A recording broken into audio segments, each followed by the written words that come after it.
অনুভূতিটা আসলে বলে বোঝানোর মতো না। বাংলাদেশের সর্বস্তরের জনগণ আজকে আমরা এই 300 পিটি তার শুধু এক নজর দেখার জন্য সর্বশ্রেণীর জনগণ, সর্বপেশার জনগণ, বাংলাদেশের প্রতিটা সহযোদ্ধা তার একটি পলক দেখার জন্য এই 300 পিটি 2-3 রাত থেকে আমরা এখানে অবস্থান করছি। এই আপনারা সবাই জানেন বাংলাদেশে বর্তমানে তীব্র শীত। এই শীতের ভিতরে আমরা অক্লান্ত পরিশ্রম করে আমাদের পরিশ্রমকে আমরা পরিশ্রম মনে করি নাই। আমাদের নেতাকে আমরা নিজের চোখে দেখলাম। তারেক রহমান বাংলাদেশে বীরের বেশে এসেছে। জননেত্রী খালেদা জিয়া 17 বছর আগে বলে গেছিল জনাব তারেক রহমান এই বাংলার বুকে বীরের বিষয়ে ফিরে আসবে।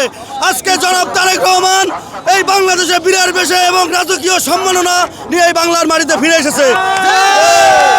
আপনি যে নিজ চোখে দেখলেন সেইটার অনুভূতিটা নিজ চোখে দেখলাম। আমি আসলে কখনো কল্পনা করতে পারি নাই বাংলাদেশ একটি রাজনৈতিক দেশ, গণতান্ত্রিক দেশ। আসলে আপনারা সবাই জানেন 17টা বছর রাতের ভোট, দিনের ভোট রাতে হয়েছে। আমরা বাংলাদেশ জাতীয়বাদী দলকে মনে প্রাণে ভালোবাসি।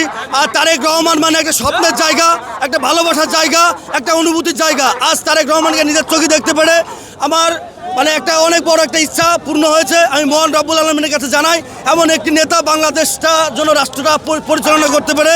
আমরা বাংলাদেশের মানুষের সেই দায়িত্বটা বুঝে নিতে চাই।